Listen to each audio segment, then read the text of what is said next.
Yes, hello. Welcome back to the Exchange Podcast. Looking forward to today. A bit of an unscheduled show today. We had a men's breakfast at Convergent City Church, and someone who is a member of that church was here, and so I randomly asked him if he would be on the podcast today. Michael Murphy, and he's a good friend of ours, and he's a first-time guest on here, and it's always a little bit easier when you've got some people to kind of bounce conversation topics off of. If you would, Michael, just go ahead and introduce yourself a little bit and tell us a little bit about yourself. Hi, I'm Michael Murphy. I am currently a patrol sergeant at the Maumelle Police Department. Been a police officer for going on 7 years. It's what I've devoted most of my adult life to. But beyond that, I enjoy God and church, and that's why I'm here. Sergeant, that is news to me. Congrats. You didn't know about that? I didn't know about that. That's I awesome. heard about it. But yes, congratulations. That's very good. I mean, what's the typical amount of time it takes somebody to reach that? I guess it varies agency to agency. Most agencies will set a set number of years that you have to be on patrol before you're eligible to test. I was a corporal at a previous agency, which was a little more lenient with promotions. But at Maumelle, I believe the current standard is you've got to do 2 years, or is it 3? Either way, you have to do a couple of years as a patrol officer or be a patrol officer 2 or equivalent in the year preceding the test. But third time was a charm for me. Nice. Sometimes that's that tends to be the story of a lot of, it's like they're taking a test, and I think, not in your case, but some people just are thinking it's just a typical test, and then you find out it's not. You end up repeating it. I did. So what does that entail? Is that how far into the department? Okay, so the test itself for sergeant is 60% of it comes from a written exam. There's going to be over criminal statutes, traffic statutes, city ordinances, things that you will deal with on a daily basis. Mm-hmm. Interesting. 30% comes from your promotability score. So they go back and look at how productive you've been, if you've received any complaints, how you interact with the public and with other officers in the department, etc. And then 10% is a civil service panel interview where you sit before the Civil Service Council, and they each ask you a series of 2 questions, and then you're graded on your responses. Each one of them provides a grade, and then it's all tallied up. And basically, the way they've done it is they go right off the list. Whoever's first, promotion comes up, they're next up, and so on. Yeah. Yeah, so it's just kind of I can't think of a word, but just basically waiting your turn kind of thing, or waiting for somebody to kind of step out. So we live in a very extreme, just a really bizarre. Just got to rip the Band-Aid off with this one. Well, we live in a very, very bizarre time, and all of my life, I'm 44 years old, and all of my life I've moved several times. And over the course of time, you meet people. Maybe I met them as like a couple of people I know I met when we were just teenagers, and now both of them are also in law enforcement. No, actually, it's 3 of them are all in law enforcement. One's a state trooper, one's a police officer over in Nashville, and it's just kind of building up to some questions. But one of the things that the state trooper, my friend is a state trooper, he said. One of the problems that he's noticed is just a complete disregard for, just like I remember when I was a kid, probably you too. If I saw a police officer, I wouldn't pass the guy, right? But he says he's got guys just flying past him, and he's already going maybe 5 or 10 miles over the speed limit. And he said they're just flying past him with absolute disregard to the fact that he's sitting there. What would you say that you've noticed like just in your time on law enforcement? I think one of the biggest issues is people lack self-responsibility. They will commit some form of crime, and it's everyone else's fault but theirs. Right. Acceptance of responsibility, I think, is one of the big keys. But you're right. Law enforcement doesn't garner the same respect that it used to. If you look at the number of pursuits that the state police are getting into, I mean, it's exponential. Several years ago, we didn't have this issue. Right. I think a lot of it has to do with the direction that society as a whole has been heading. But the fact that one of the other issues is these people that commit crimes are not being held accountable. Yeah. Their bond is set extremely low. They get out, they repeat offend. It's just a cycle. Yeah. There's numerous instances lately where you look at a violent criminal who commits a violent act or kills a police officer or kills someone else, and then they go back and they go, well, they should have still been locked up. They should have still been in jail or in prison.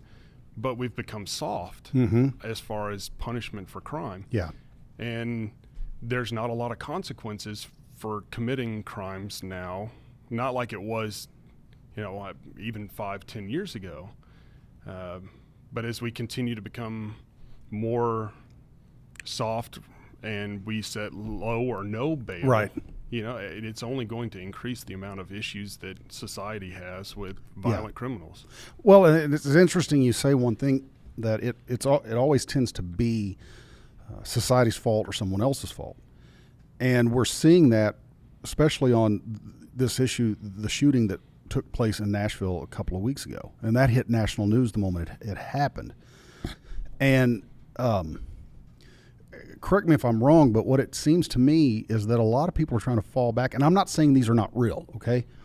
But a lot of people are trying to fall back on mental health disorder instead of personal responsibility. And I think even with mental health disorder or mental health issues, that doesn't mean that you have to go out and commit a crime. And in the situation with the shooter in Nashville, it is now not this person's fault. They are now trying to blame even that church and school where they went and shot people, saying that that person felt threatened and hated by the church and by Christians. So it's just this complete. It's not the person's fault who committed the crime; it's the people who the crime was committed against. No, that's exactly right. That's victim shaming. It's the same thing with victims of sexual assault. Well, if they didn't wear that, or if they hadn't gone there, it's not their fault that the crime happened. It's the perpetrator who should be blamed for the crime. Yeah. You should have self-control. Right. And they've really taken the blame off of the shooter and placed it on the church, which is the exact wrong approach. And what did the 3 9-year-olds do to you? Yeah, exactly. They weren't even alive when you went to the school. They're completely innocent bystanders. That it's disheartening, to say the least. What is the training that you're? What are you supposed to do when something like that happens? I know I used to be law enforcement with you. I know that things may or may not have changed, but what have you been taught if, say, at Maumelle High School, there is a call-out that is active shooter on the premises, and you are the first one on scene? Your job, you signed up for this. If you go to a call of an active shooter and someone is actively killing or they're actively firing, it is your job to seek out that threat and to neutralize it. You don't sit outside. It doesn't matter if you're by yourself. You go and you head in the direction of shots. Now, if you get there and there aren't any active shots, you don't hear anything, you don't see anything, then the general response would be to hold it, wait till you've got some more officers, and then start clearing the building. But if there's active killing going on, your number one goal is to stop the killing. Yeah. So I would probably, I would ask this question because the podcast is one that we always try to look at things from a biblical worldview, right? And that doesn't alleviate from natural responsibility. That doesn't alleviate, any kind of responsibility upon the person. But does it seem to you, how long have you been in church most of your life? Yes, sir. Does it seem to you that as the church has it's almost as if the church has withdrawn from a lot of what's going on in the world, that's probably where some of this is starting to ramp up? If we were going to place blame on the church, I think it would be we have withdrawn. Does that make sense? Absolutely. We've given up some of the appeal and trying to reach people in this sense of the church has softened itself. Mm-hmm. Instead of standing up and kind of putting its foot down and saying, no, this is where we need to make a change as a society, they've just kind of sunk into the background and then tried to appease everyone. Right. Well, unfortunately, you have to at a certain point, you have to draw a line and say, I will not appease that. Right. Doesn't mean that you have to have any hatred or dislike. You can dislike something someone's doing, but still have love for them. Mm-hmm. But the fact that the church has taken such a soft approach and just kind of slunk away, quietly just kind of faded to the background, I think is a huge issue. Well, one of the reasons I asked that is because the scripture that I looked at this morning comes out of Philippians chapter 2, and I just want to read it. It says, "Let each of you look not only to his own interests, but also the interests of others. Have this in mind among yourselves, which is yours in Christ Jesus, who though he was in the form of God, did not account equality with God a thing to be grasped." Now, that word equality I want to look at there because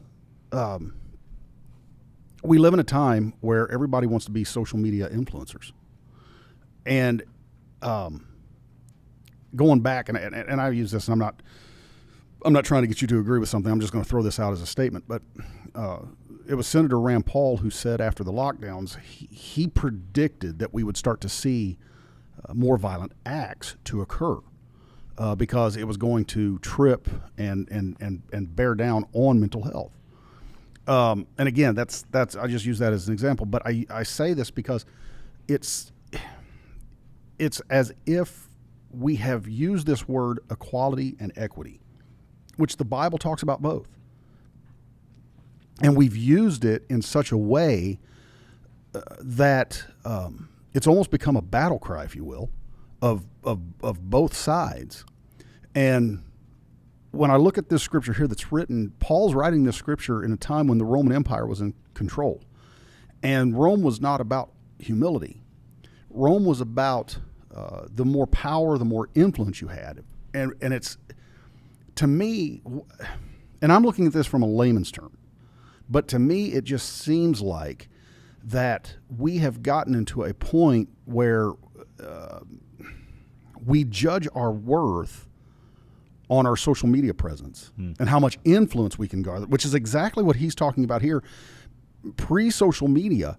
And yet they were doing the same thing. So we see this cycle hasn't changed. I mean, in 2,000 years, we're still dealing with people. And one of the things they would do is they would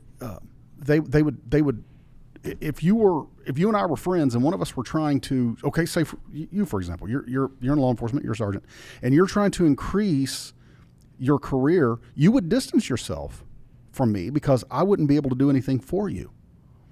And so I think that there's a lot of people, unfortunately, and this is not to bash the church, but there's a lot of people within the church that they have tried to increase their influence and almost become celebrity ministers, and they have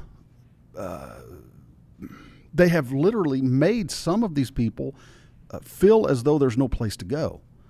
And then they're turned out on society and chaos breaks loose. And the church is going to, I know when I did jail ministry, I would have guards coming up to me all the time thanking me for what I did. And it wasn't just me, but it was other people doing it too. And I say that because from your viewpoint, and I know you're not a psychologist, but from your viewpoint, how could you see the church being more effective? I think the biggest thing is getting out there and having contact with people. But like you touched on, the more we become focused on being popular or being an influencer, the further you are from what should be your number one goal, and that's promoting the word. Right. And spreading the good news with other people.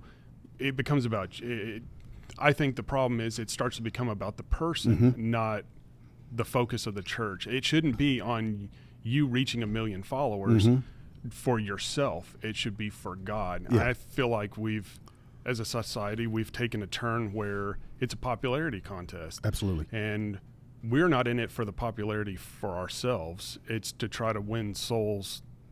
You know, and they're looking at it from the wrong perspective, in my opinion. Yeah. There's nothing wrong with reaching a large number of people, but you got to do it for the right reason, and it's not to prop yourself up. Yeah, and and that actually leads me to the next thing. But I think you got a question. It was along those lines.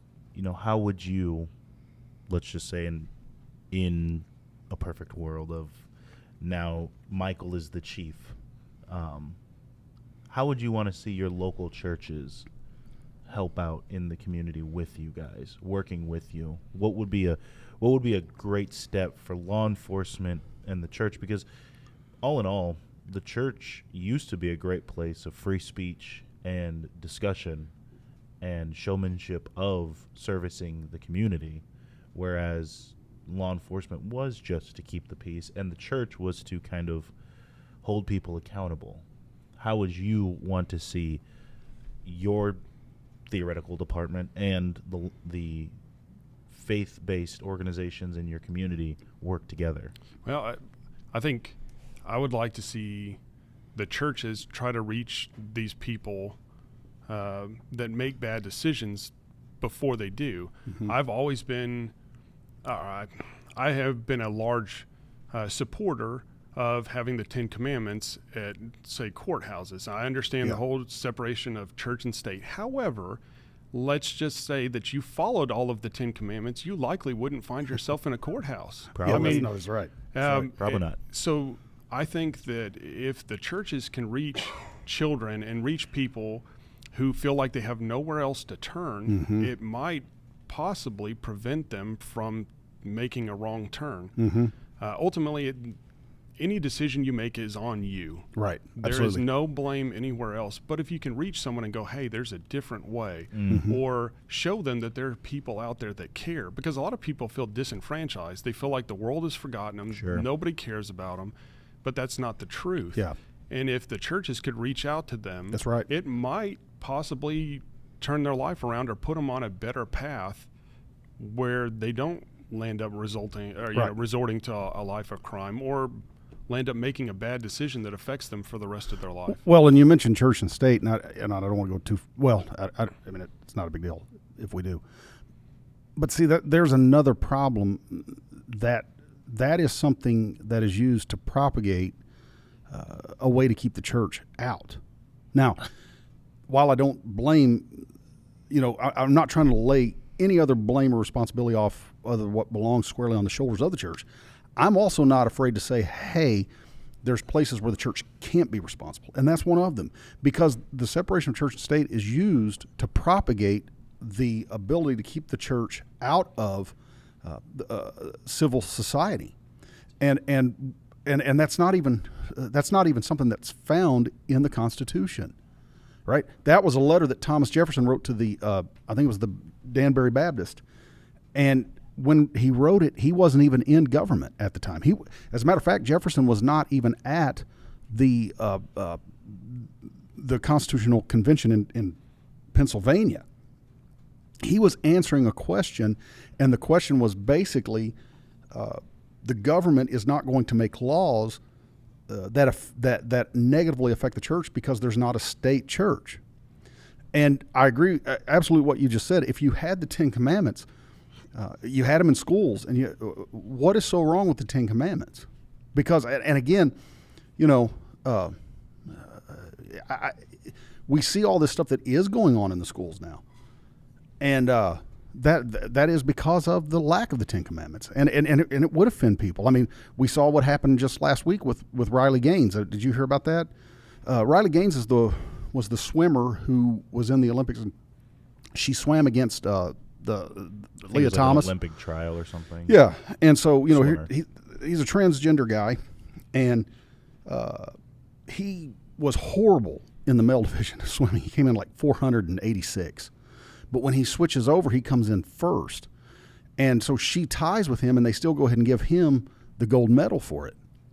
And so she's just been speaking out against transgenders in women's sports, and so I think it was a week ago Friday, she was making some kind of speech on a college campus, and she physically got attacked by people of the transgender community. And nobody went, as far as I know, no one's went to jail over that. But you said something that wanted to lead me to my next point, and you said instead of trying to gain influence, I would, and this is kind of the way I look at it. If you're going to gain influence, like you said, then you need to gain it to where you can bring someone else up. I remember when I first moved to Nashville in 2009, I had someone tell me, don't get nervous when you work with musicians who've been doing this for several years, because these red lights remind me. They said there's a certain thing called red light syndrome. And for new people going into Nashville, just starting, they can get nervous and completely locked down when the record starts, because they realize I'm playing with some probably A-class musicians. Sure. And so they just stop. But he said, remember, they're going to use their talent. They're going to come down to your level to bring you up to theirs. And I think that's the key. And Jesus is the one who shows us this, because in Philippians it says, having this in mind among yourselves, which is yours in Christ Jesus, who though he was in the form of godliness did not count equality with God a thing to be grasped, but emptied himself by taking the form of a servant, being born in the likeness of men, and being found in human form, he humbled himself by becoming obedient to the cross. And what it was saying there was, because he was equal with God, he didn't take that to the point, I can make these people my servants. Because he says, the Son of Man did not come to be served, but he came to serve. And I think where the church, where we have lost our compass, if you will, is we have sought to make people our servants almost a thing of, you've got to come up to this level before we come to meet you. And that isn't what Jesus did. Jesus emptied himself and became human, and he did that so that he could bring us up to his level, right? And do you see that? Do you see that a lot going on? Absolutely. Our whole goal is to try to become more Christ-like. Yeah. And you can't start there. We're but lowly men. Yeah. You've got to start sometimes at the rock bottom. Yeah. If you look at Paul was a murderer. Yeah. If you look at a lot of Jesus's apostles, they all had character flaws. And that was one thing that he wanted them to address. There's a reason that they had these issues and that they were selected to walk with Jesus. I think that if we humble ourselves and we realize we're fallible, we have issues, we all do. Mm-hmm. And then we build on that. It's a process. It doesn't happen overnight. But the worst thing you can do is take the holier-than-thou stance when you deal with someone that you're trying to win over to the Lord, because that will instantly turn them away, and they'll feel rejected, and they'll feel like they're not capable of ever rising to that. It's like I said, it's a process. It's a walk. Yeah. Well, let me ask you this, and you and I have had this conversation. We kind of discussed it, but there's a lot of people within the law enforcement community that kind of believe that, once a person has just completely messed up, the chances of them ever really completely turning around is zero. You know what I mean? And I wouldn't disagree with that. I wouldn't say that they're wrong. But I also would say that it goes back to our conversation that the church is going to have to make certain that we're putting Christ at the center, and that we're willing to humble ourselves. to go and because let me just get to the basic of what I'm trying to ask. I said, I think it was last week on this podcast, I think personally, and again, separation of church and state being that the government doesn't have a state church. But I think there should be probably somebody that is on call, if you will, who, while maybe they're in jail, they're paying their debt to society, or maybe they're getting professional help, there should be somebody who's able to say, hey, it's good that you're addressing this on the physical, but we need to address this on the spiritual first and foremost. How would you, you got to be careful because you don't want the government taking that over. How would you say that there are some ways people could get involved before they actually get to you guys? Well, so I wanted to backtrack just a little bit, talking about recidivism rates. And okay. I think a lot of police officers, let's be honest, you don't generally deal with people on their best day. Yeah. Many times you're dealing with people on the absolute worst day of their life. And it's hard to not become cynical and to view the world as, they're always going to be that way. Because I've seen success stories. Without naming names, for instance, there was an arrest we effected one time. A young girl was locked outside during the snowpocalypse. Yeah. Finally made contact with the mother. Long story, she'd been smoking methamphetamine, had fallen asleep. The girl snuck out, couldn't get back in. She ended up getting arrested. Well, a couple of months later, I get a voicemail, and I go to listen to it, and it's that little girl's mother saying, I'm now in rehab. I'm having supervised visits with my daughter. I'm turning my life around. Thank you. And I try to hold on to those instead of focusing on all the people that have failed. For instance, when I went through the police academy, now these are probably old statistics, but they said a victim of domestic violence will go through 10 episodes of, you'll have to go out to that residence at least 10 times before they finally make the decision to leave. But you don't give up. You don't stop going. And I think that's the drive, or the push has to be there to keep helping people, even when they can't see the long picture. Yeah. They can't see the big picture. They're focused on what's happening right then. Right. But moving forward, like if the church could reach people before they've hit that rock bottom, or they have a place to turn when they hit rock bottom, I think society as a whole would benefit greatly. Yeah, because that was, again, I talked about this last week, but it's something like, I don't know, it's 30, I don't even think it's that high, but the Wall Street Journal said that people that actually claim to have a belief in God, it's at an all-time low. And I think that we as the church have got to figure out, well, first off, it's going to come through prayer, but we're going to have to figure out how, this model in Philippians chapter 2, how that we, without, because one of the things that a lot of churches are doing, and this is one of the biggest problems because nothing's getting changed, is we're affirming people. And on your side of things, as far as like in law enforcement, there's just protocol, right? I understand that. But on our side, as far as the church, when we affirm what people are doing, that goes to show that there is still that respect, or there's still that, the church has got to know something. God's got to exist because they're saying that I'm okay in being this way. And so it just, it seems to, it really just seems to make the problem so much bigger than what it should be. In fact, it does make the problem because the church is just refusing to stand up and say, hey, look, and this is, this one's on me. And, I understand if you can't give an opinion on this, I completely understand. So I'm saying this,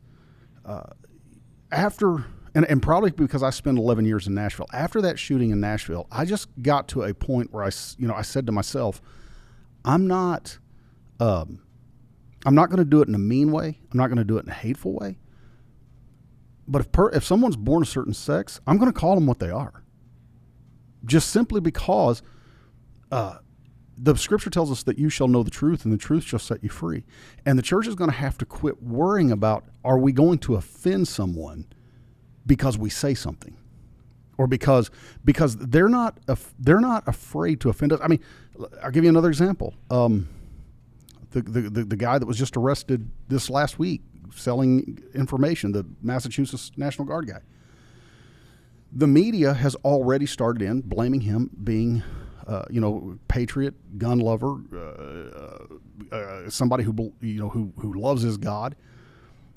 And I think what we're seeing, if the church is not careful, we are seeing the foundation being built to blame Christianity.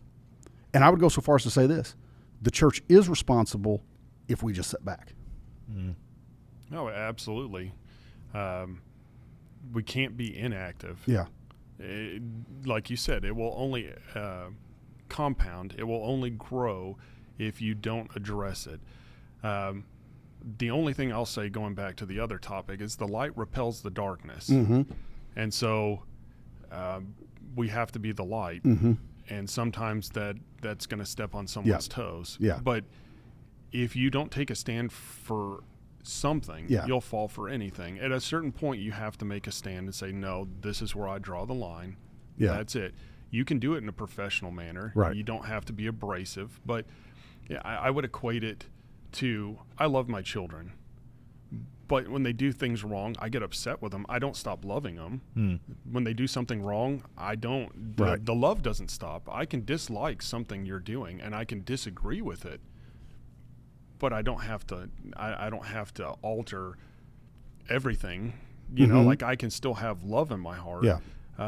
It's just like when you see a friend and they're doing something, you're like, man, this is going to lead to catastrophe. Yeah. I had a friend who got with a girl, and I was like, I could see the writing on the wall. Right. And it wasn't until it imploded that he was like, man, you're right.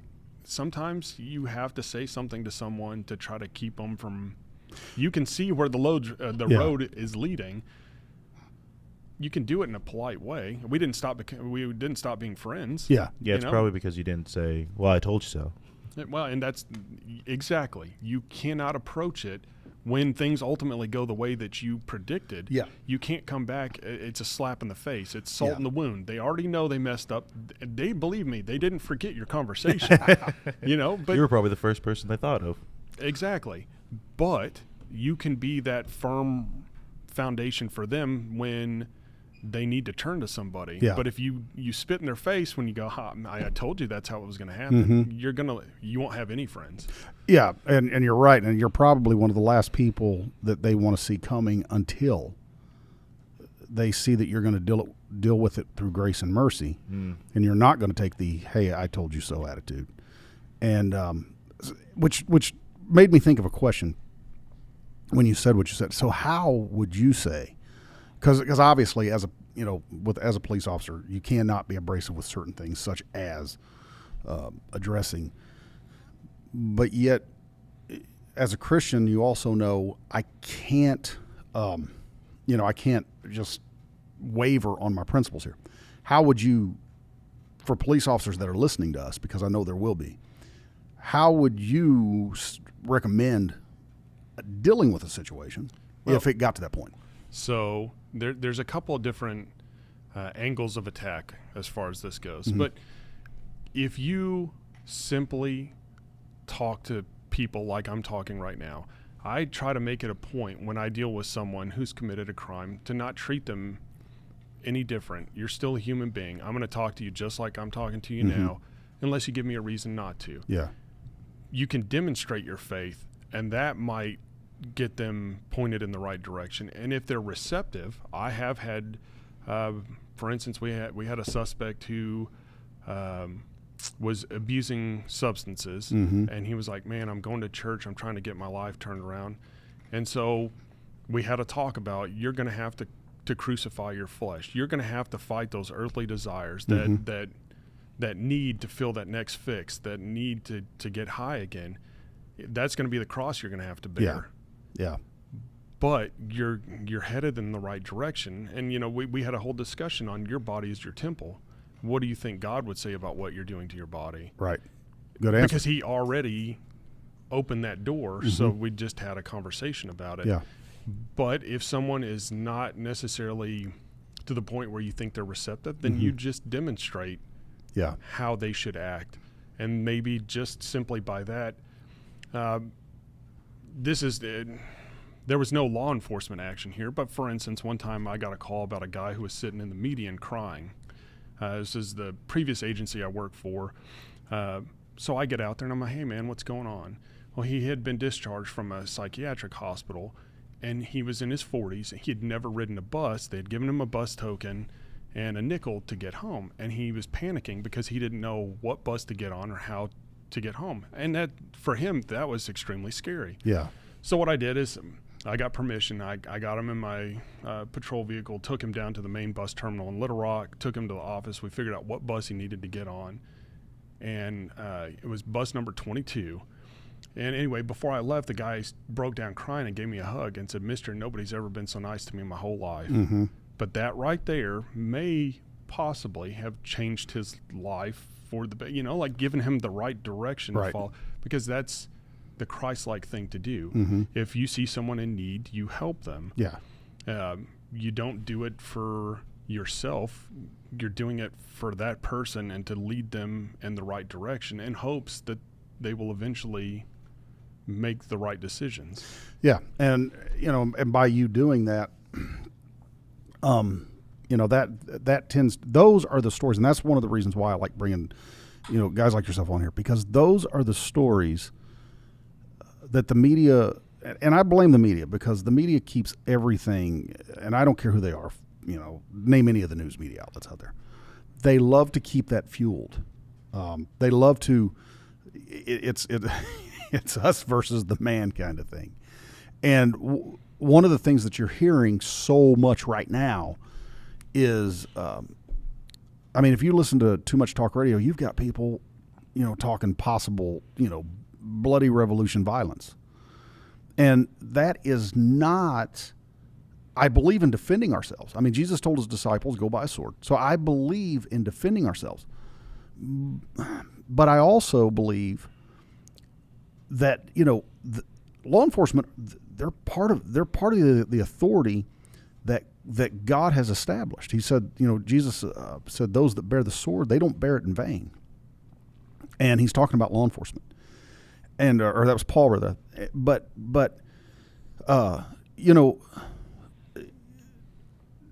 one of the topics that we've addressed here, and just to get, and this is kind of a, how do you view it when someone says, my thoughts and prayers are with you?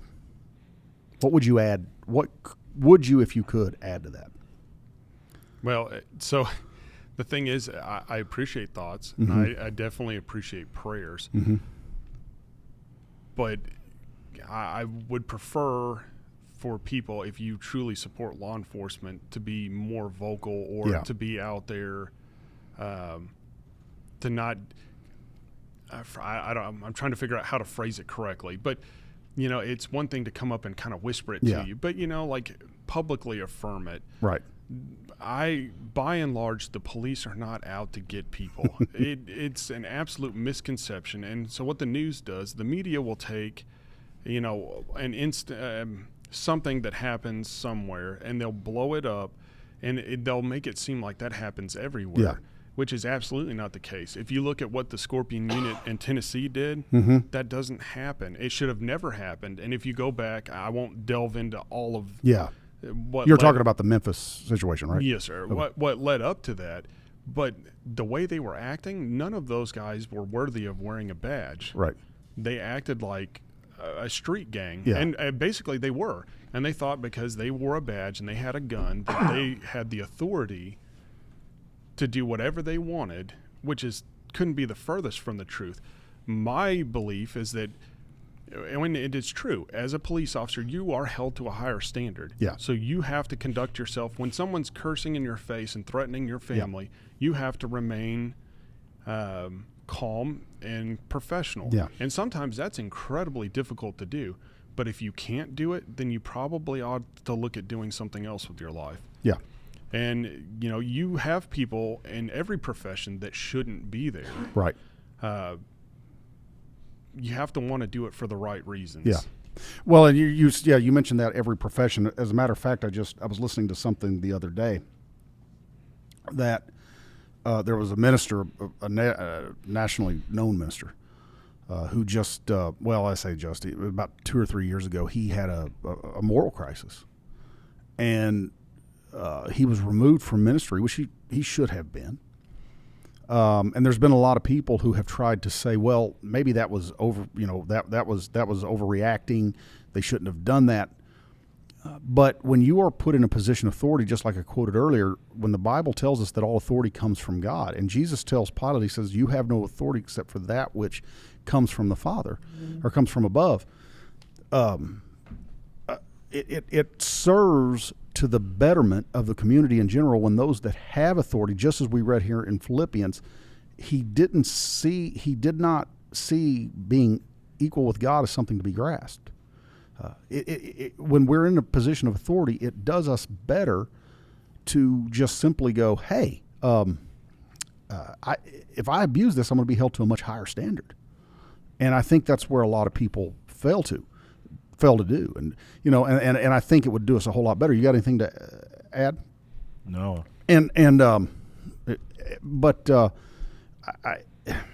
I think, one of the reasons why we have so much leadership training going on, not just in this church, but in the church across the nation, is because a lot of ministers have failed to realize their position and how many people they affect.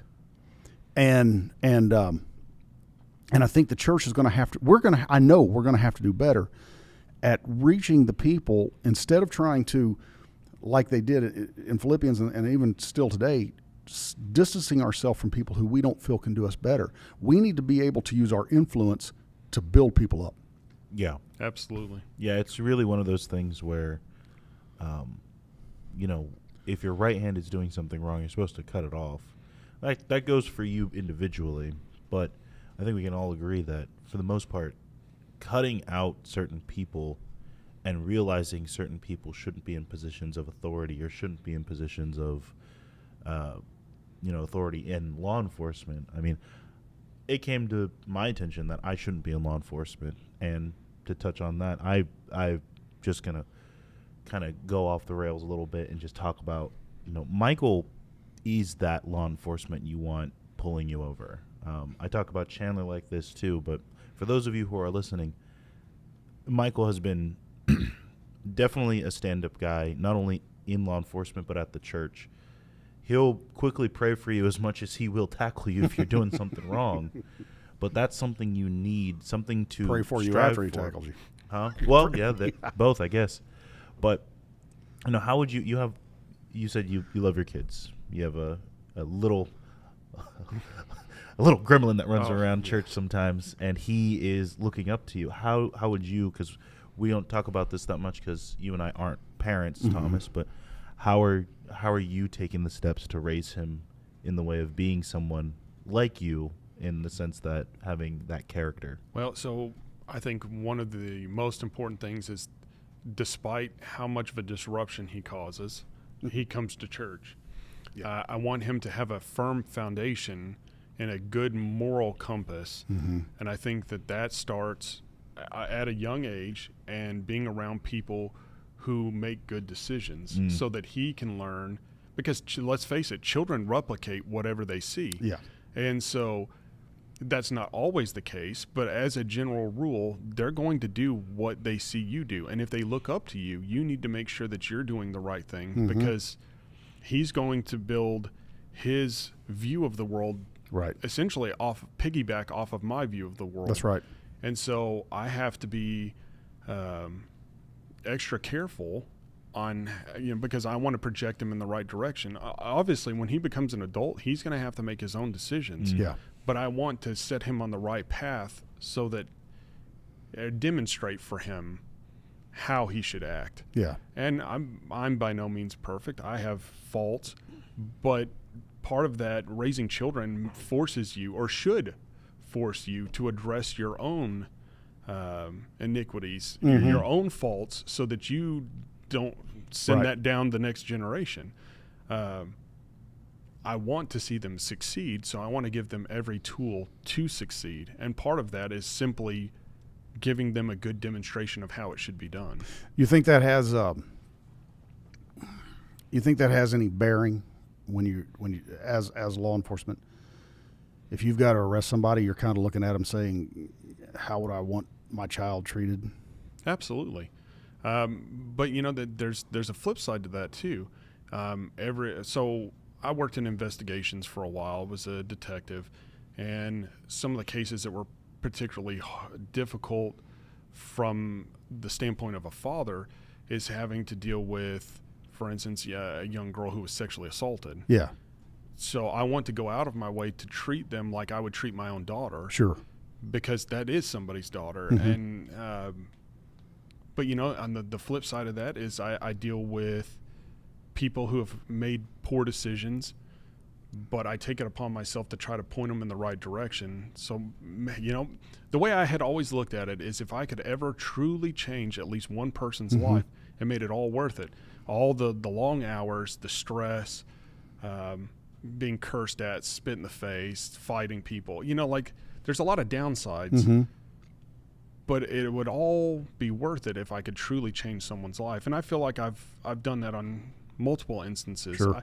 If I were to die today, I could look back and go, you know what, I feel proud of what I did.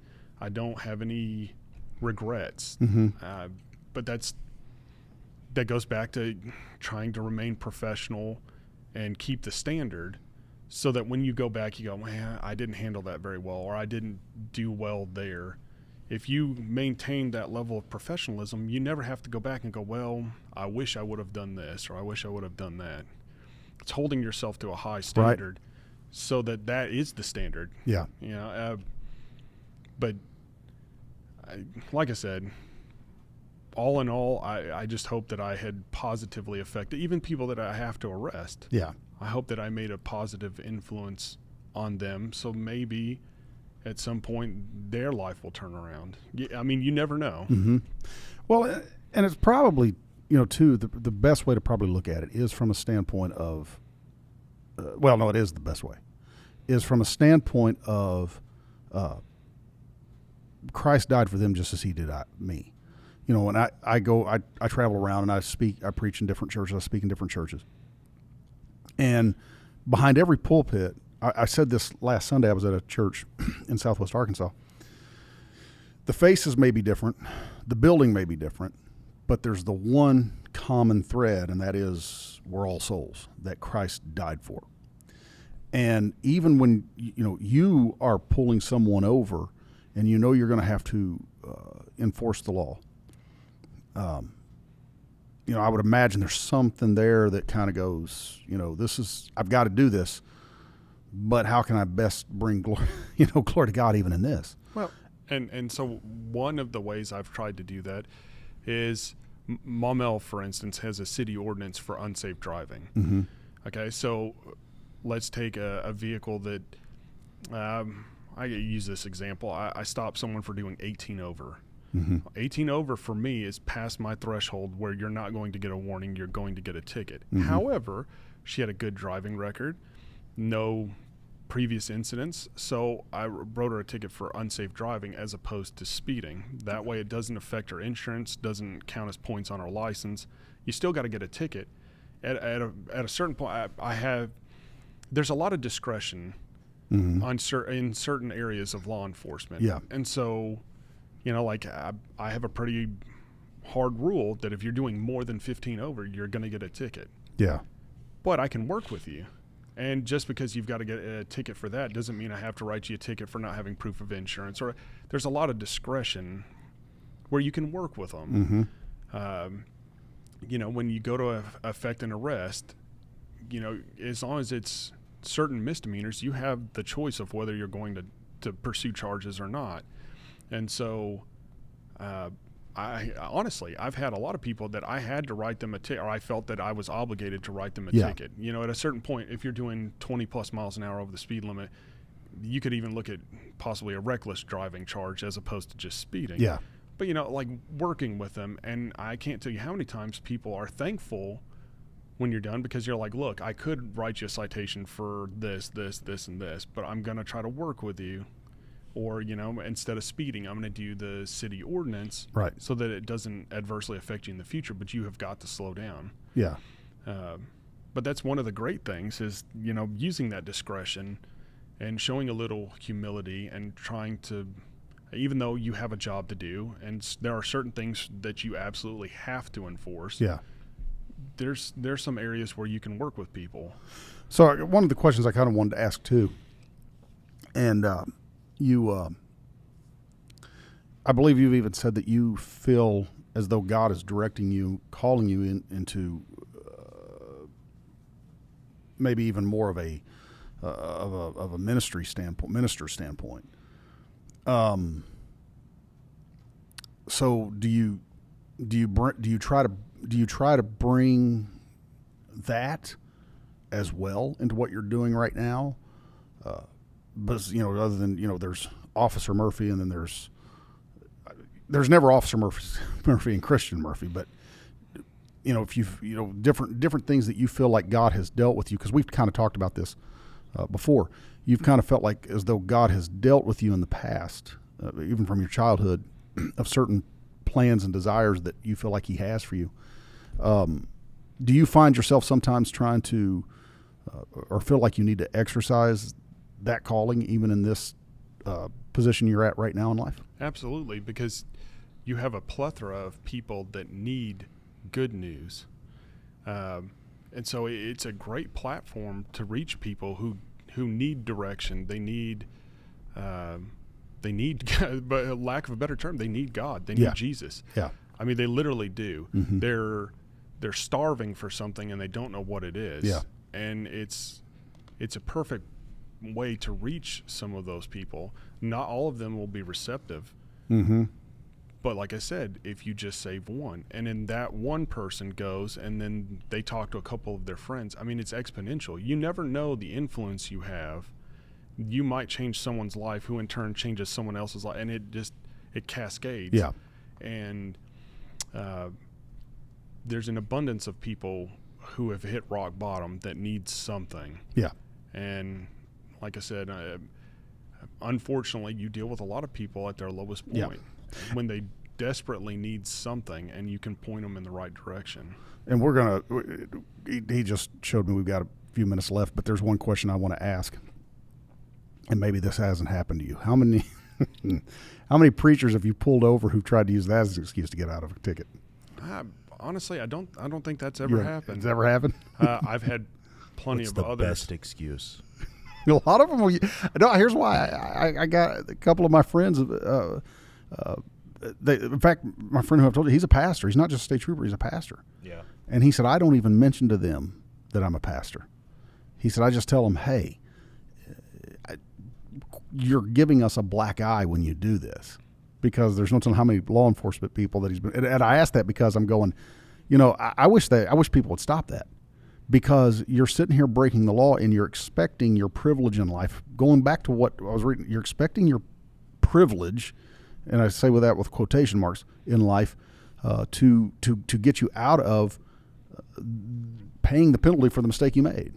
It all goes back to that accountability and not accepting responsibility for the problem you created. Yeah. So, you know, we talked about discretion. Mm-hmm. There used to be a pretty hard rule that you don't write nurses, doctors, you know, law enforcement, firefighter. You don't write tickets to them. Well, I pulled over a nurse one time. Registration was like 11 months expired. I mean, we're looking at like almost a year. And so I went back and I said, well, were you aware? And I was told, well, it's not really a priority for me. So I went back and wrote a ticket and said, well, maybe now it will become a priority. Like I said, you have discretion. Yeah. You can make the decision whether you cite someone or not. But I would prefer, like you said, for people to not do that. Right. You know why I don't write people speeding tickets for doing 10 over? Because when I'm out driving by myself, I generally, as a civilian, I drive 10 over. Yeah. I give you the same grace that I would give myself. Yeah. But when we reach a certain point, I can no longer justify that. And so that's like, I have been a field training officer. I went to FTO school. Training new officers, I that's one of the things I teach them is, okay, what is your threshold? Yeah. If someone's tags are expired, at what point do you say, okay, personally, I generally give 4 months. If you've got a vehicle and you forgot to get the registration updated, I'll give you 4 months grace. Oh my gosh, you were way better than me. Yeah. I did 1 month. Well, so if you've got a temp tag, they give you 30 days from the date of purchase to get the vehicle registered. That's what the state gives you. I'll give you an additional 30 days. Oh. I will tell you this. It's easier to forget if you've owned a vehicle for 5 years. It's easier to forget that you didn't register it than if you just bought a car. I think most people are trying to avoid paying the property tax, but I'll still give you a little bit of leeway. But where do you draw the line? I mean, speeding, like 15 miles an hour over is pretty much my rule. If I'm going to write you a citation for speeding, generally it's going to be you were doing over 15 over. And so, that's trying to teach them, where do you define, okay, this is the criteria that I'm going to hold. And nothing's a hard, fast rule. I mean, for instance, someone is, they've got a passenger who's grabbing their chest and like, we're trying to get them to the hospital. You know what? I'll escort you to the edge of town. But, I've stopped a guy one time. He had a tail light out. 2 weeks later, I stopped the same guy. Still hadn't fixed the tail light. And it's a bulb issue. Yeah. Just go buy a $10 bulb and be done with it. Why haven't you done? Oh, procrastination, I guess. Right. Okay, well, here's a ticket. At a certain point, you have to be held accountable. Yeah. But there's also, like I said, there's a lot of leeway. Well, when I was doing prison ministry, they used to give that county would give all the chaplains. They were badges, right? That you put around your neck, and it had the county sheriff's department written on it. And so you'd put that on to go inside the jail or the prison, and so then you had they could run your ID, whatever, and you had that. Well, they knew that was issued to you for some reason. Well, we had guys that would go speeding, and then when they get pulled over, they'd stick that badge out the window, trying to pass off that they were law enforcement. And that's the kind of stuff that I'm trying to, that I really, I'm going, I wish people who claim to be ministers would stop, because they're trying to use certain, points of privilege. And I'll say this to wrap it up, but I had a really good friend. He got pulled over and he was going to use that. And it was a state trooper, and he said, it was not my friend, but another Alabama state trooper. He said, "So you're a preacher?" He said, "Yeah." He goes, He said, "You're in the business of trying to save lives and keep people out of hell." He said, "Yeah." He said, "Well," I'm a Christian as well." And he said, "I want to see people stay out of hell." He said, "But what if I let you go without a ticket and you're out here doing that much over the speed limit?" Yeah. And he said, "You go out here and kill somebody, and that person's not ready to meet the Lord." He said, "Now you've completely undermined what you're trying to do." And he said that broke him from ever doing that again. And I say that because what I'm trying to say is, when the church starts, and those are very basic examples. I mean, but I don't want to just demean, but when the church decides that certain things don't apply to them, or they're trying to garner their influence, or they're trying to build themselves up and keep other people down, then what happens? Society gets worse, and you guys have to deal with it. Mm-hmm. Right? Absolutely. So a lot of what's bleeding over to you guys is because the church has withdrawn. Nailed it. Mm-hmm. You got anything to give a shout out to anybody? Well, I want to give a shout out to the Maumelle Police Department. You guys are doing a great job. That wasn't sarcasm at all. No, I'm kidding. I'm kidding. Shout out to Bagley. Love you. Yeah. But hey, that was a impromptu exchange. I love it. That was great. It was good. Michael, thank you for coming on. Thank you for staying on. Dude, Appreciate seriously, it. thank you. That was awesome. Thomas, you got anything to say? No, just thanks for listening, and again, thank you for coming on. And just kind of wanted to. It was impromptu, and just saw him and asked him if he could stay over, and glad that he was. And we look forward to being back here again next week. Yes, sir.